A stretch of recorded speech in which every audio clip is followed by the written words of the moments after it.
আচ্ছা, ইজমার আমাদের চারপাশে ইজমার দাবি অনেকে করে অনেক বিষয়ে।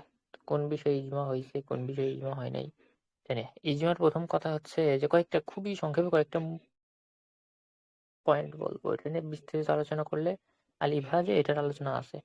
ইমাম তাজউদ্দীন ইবনে সুবকি আলোচনা করছেন। প্রায় ২-৩০০ পৃষ্ঠা নিয়ে ইজমার আলোচনা করছেন। এর থেকেও বেশি। এটা শুধু ইজমার আছে, ইজমা সংক্রান্ত কিছু মাসালা আছে ওগুলা নিয়ে আসছেন, ওগুলা নিয়ে লম্বা আলোচনা করছেন। অনেক লম্বা। ৩০০ পৃষ্ঠা ৪০০ পৃষ্ঠার মতো। তারপরে হচ্ছে বদরুদ্দীন জারকাশি বাহরুল মুহিতে লম্বা আলোচনা করছেন ইজমা নিয়ে, ইমামদের মধ্যে ইখতিলাফ নিয়ে আলোচনা করছেন। বুরহানে আলোচনা আছে, আল মুস্তাসফাতে আলোচনা আছে। সুন্দর, সুন্দর আলোচনা আছে। কাওয়াতিউল আদিল্লাতে অসাধারণ আলোচনা আছে এবং মুজাফফর সামানির। তো এই বইগুলাতেই ওগুলো পেয়ে যাবেন আমি যেগুলো বলতেছি। এটা একটা বিষয়। ২ নম্বর বিষয় হচ্ছে যে ইজমা কি? ইজমা মানে হচ্ছে একমত হওয়া। শরীয়তের ৪ টা হচ্ছে মূল ভিত্তি আছে যেটার সাথে প্রায় সবাই একমত, জমহুর একমত। মাসাদির আছে যেমন কোরআন, হাদিস, ইজমা, কিয়াস। কোরআনে যেটা আছে ওটা হচ্ছে ওটার বাইরে যাওয়া যাবে না। হাদিসে যেটা আছে ওটার বাইরে যাওয়া যাবে না। এই ২ টাতে যদি কিছু না থাকে তাহলে ইজমাতে আসতে হবে। আচ্ছা, ধরেন কোন এক বিষয় ইজমা হয়ে গেছে, সবাই একমত। ইজমা কখন হয় ওটা সামনে আসতেছি। ধরেন হয়ে গেছে, সবাই একমত। ওর বিপরীত কোনো আখবারে আহাদ আছে, অর্থাৎ একজন ব্যক্তির দ্বারা বর্ণিত হাদিস। একজন সাহাবী রাসূল সাল্লাল্লাহু আলাইহি ওয়াসাল্লাম থেকে বর্ণনা করছে হাদিস, আর কোন সাহাবী করেনি। ঐরকম একটা হাদিস। ওটা ওটা ২ টার মধ্যে যদি যে তাআরুজ হয়, বিরোধ হয়, তো কি করা হবে? এই ব্যাপারে সবাই একমত যে ইজমাকে প্রাধান্য দেওয়া হবে। তো পুরো উম্মত কোনো এক মাসআলার উপর একমত হইছে, ওর বিপরীত যদি এরকম কোনো হাদিস পাওয়া যায় খবরে ওয়াহিদ, ওটা ছেড়ে দিতে হবে।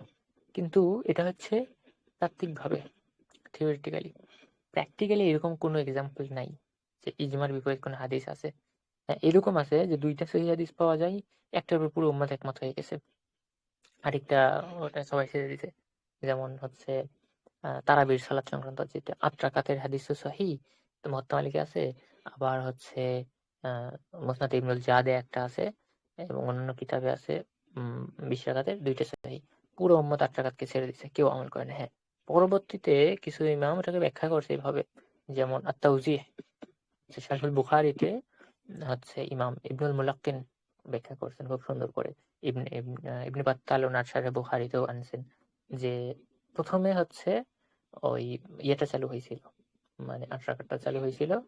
এরপরে ওটার রাকাত সংখ্যা দীর্ঘ হয়ে যাওয়ার কারণে অনেক, অনেক লম্বা সময় কিয়াম করতে হয়। লম্বা, লম্বা এইজন্য হযরতে হচ্ছে ওমর পরবর্তীতে ওটাকে বাড়াইয়া দিছেন। ২০ রাকাত করে দিছেন। ওই অবস্থায় চলে আসতেছে। কিন্তু পরবর্তীতে হযরত মুয়াবিয়ার সময় এসে ওটা আবার হচ্ছে ৩৯ রাকাত করা হয়। আরো বাড়াইয়া। তো কিছু আলেমরা আমল করছে ৩৯ এর উপর বাড়ানোর পরে মদিনাতে আমল করা হয়েছে। মসজিদে ২ টা দল ছিল। একটা হচ্ছে ওমর ইবনে আব্দুল আজিজ হচ্ছে ৩৯ রাকাত পড়াইতেন। উনার পাশে ওইদিকে আরেকটি জামাত হইতো, উনার আগে কিছু আগে হযরত আব্দুল্লাহ ইবনে ওমর ওখানে পড়তেন এবং হচ্ছে ইবনে আবি মুলাইকা পড়াইতেন, আ ইমামতি করতেন। ওটা ছিল ২০ রাকাত। ওটা হচ্ছে মদিনাতে ২ ধরনের চলতো। মক্কাতে চলতো হচ্ছে আ আমাদের হচ্ছে আতা ইবনে আবি রবাহ অন্যান্য ইমামরা ওখানে ছিলেন। উনারা ২০ রাকাত পড়াইতেন। ওইদিকে কুফাতে ২০ রাকাত হইতো। খোরাসানে ইমাম হচ্ছে যে ইয়ার বাসা যেখানে ইসহাক ইবনে রাহওয়ের বাসা যেখানে, উনি আবার হচ্ছে ওখানে ৩৯ রাকাত নিয়ে গেছেন এখান থেকে মদিনা থেকে। তো ওভারঅল এই ২ টা আমল ছিল ওই সময়। ৮ রাকাত এভাবে পড়তো না। মানুষ ছেড়ে দিছে। এবং আমি যেগুলো বললাম সবগুলো সহিহ সনদে প্রমাণিত। একদম সহিহ সনদে। মানে এই সনদের উপর কেউ কালাম করেনি। এখন পর্যন্ত যারা বিরোধিতা করে তারা ওই যে ইবনুল জিয়াদের হাদিসের বিরোধিতা করে। কিছু সমস্যার কথা বলে ওগুলো আসলে ঠিক না। যারা সবগুলা মারদুদ। তো কিন্তু এই যে এগুলা সব সহিহ। সাহাবাদের আমল। তো এগুলার কারণে হচ্ছে ওই হাদিসটা সবাই ছেড়ে দিছে। বা হাদিস ছেড়ে দিছে বা হাদিসের ওটা আগের ঘটনা মানসুখ বলা যেতে পারে। মানসুখ বলা যায় না আসলে। নফল নামাজ তো ওটা ইখতিয়ারাত বলতে পারেন। আপনি যেকোনোভাবে পড়তে পারেন। আপনি ৮ রাকাত পড়েন, ২০ রাকাত পড়েন, ৩৯ রাকাত পড়েন, আরো বেশি বাড়াইয়া পড়েন।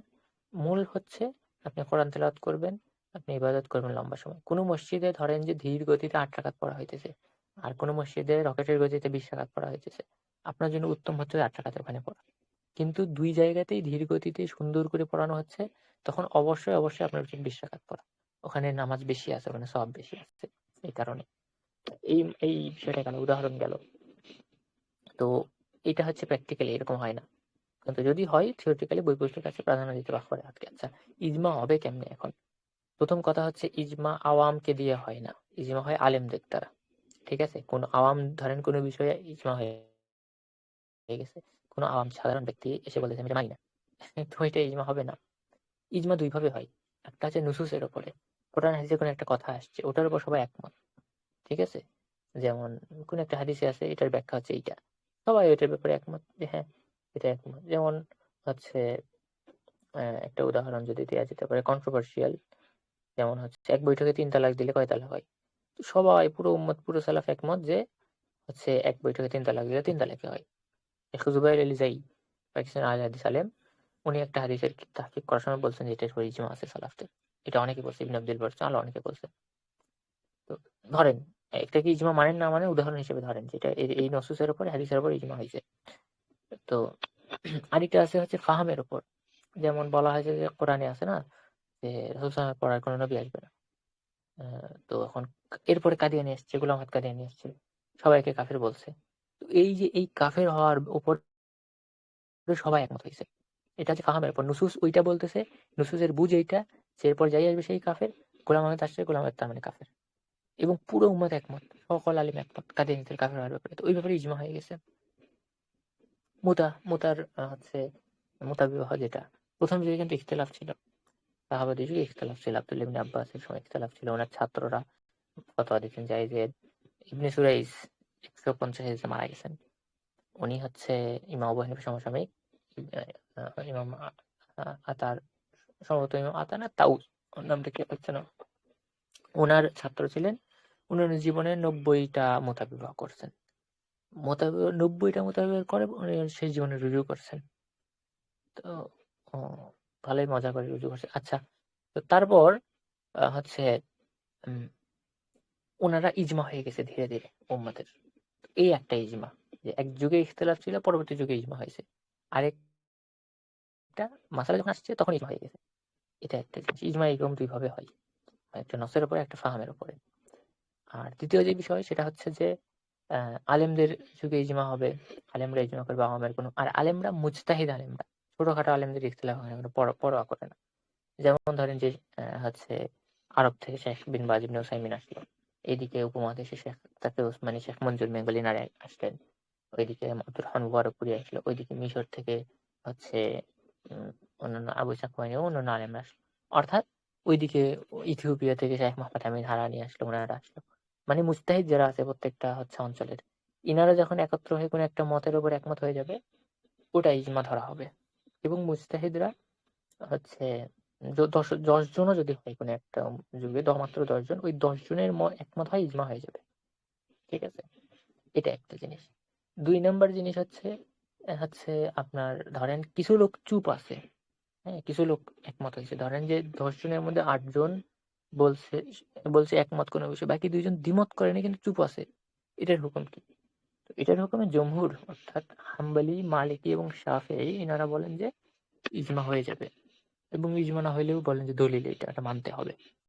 শাফেঈরা বলে না, ইজমা হয় নাই দলিলও না, কারণ চুপ থাকাটা হচ্ছে কারো স্বীকৃতি না, স্বীকৃতির দলিল না। সে হয়তো ইজতিহাদ করার সময় পায় নাই, সে হয়তো মনে মনে কোনো ভয়ের কারণে দ্বিমত করতেছে, এরকম ইতিহাসে পাওয়া যায়, ভয়ে তো চুপ করেছিল এরকম।